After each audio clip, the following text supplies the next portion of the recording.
Amici e amiche di Sicilia Magazine, oggi vi porto con me a Taormina in occasione della 19ª edizione del Nations Award, punto di riferimento per il settore cinematografico nazionale ed internazionale. Tra i volti delle passate edizioni ricordiamo Giancarlo Giannini e Kevin Spacey e quest'anno verranno premiate delle icone del cinema, tra cui il regista Luc Besson, sotto l'alto patrocinio del Parlamento europeo, del Senato della Repubblica e della Regione siciliana. Quindi restate con noi.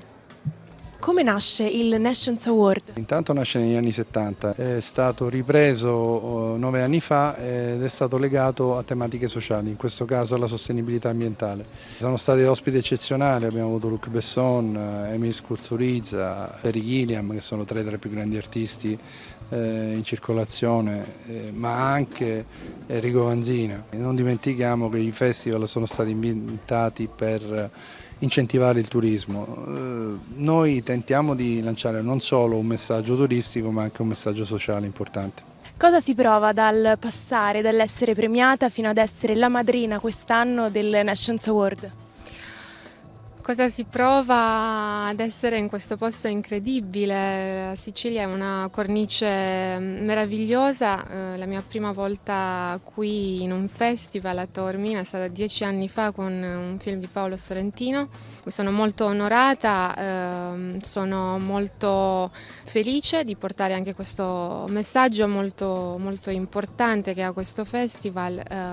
Penso che il lusso, il vero lusso della vita, il lusso che abbiamo è tutto questo e quindi bisogna preservarlo per i nostri bambini e per il futuro dei nostri bambini. È un grande onore, ma io sono uno che fa i film. Questo è quello che amo. Come chi lavora in cucina e ama mettere le mani in pasta. È sempre bello ricevere un premio, ma mi spaventa un po'. Da cosa trai le tue ispirazioni? Dalla vita, dagli alberi, dalle persone, da tutto, dal vento. Ci sono storie ovunque. Ogni persona ha una storia. Da dove vieni? Cosa è successo nella tua vita? Se i tuoi genitori o i tuoi nonni hanno sofferto durante la guerra, come? Ognuno ha una storia. Io sono qui per provare a raccontarle. C'è un'attrice del passato da cui trai ispirazione? Beh, sicuramente ce n'è più di una di attrici del passato. Stefania Sandrelli, che ho avuto l'onore di conoscere sul film, è sicuramente sempre stata un po' una mia icona. Oggi più che mai c'è una relazione sempre più stretta tra il cinema e le altre arti, da cui il cinema stesso si è reso autonomo, ponendosi come mezzo di espressione per le persone. Noi continuiamo ad avere sostenitori di registi come Fellini, Antonioni, De Sica ed altre personalità di questo spessore. Penso che il cinema italiano continui a portare avanti questa energia, portando il passato nel presente e, si spera, anche nel futuro. Elisabetta, cosa ti auguri per il futuro del cinema, soprattutto per le nuove generazioni di artisti?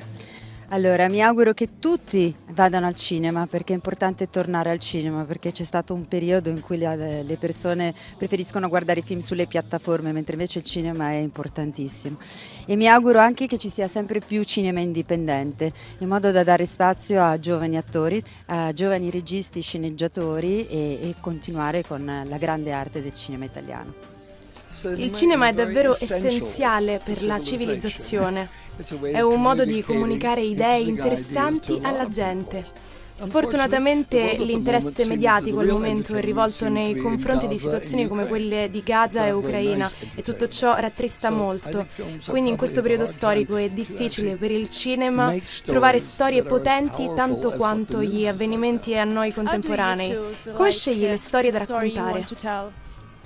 Beh, ne ho una a cui ho lavorato negli ultimi 5 anni e che si dovrebbe realizzare a Cinecittà, ma l'organizzazione al momento è in evoluzione. Si tratta di una storia semplice: Dio decide di distruggere l'umanità. Quindi la religione viene inclusa nei suoi lavori. Sì. Quando ero giovane stavo per diventare missionario ad un certo punto della mia vita, per portare del bene nel mondo. Invece ho deciso di fare dei film. Non so se sia stata una buona idea. Beh, credo di sì.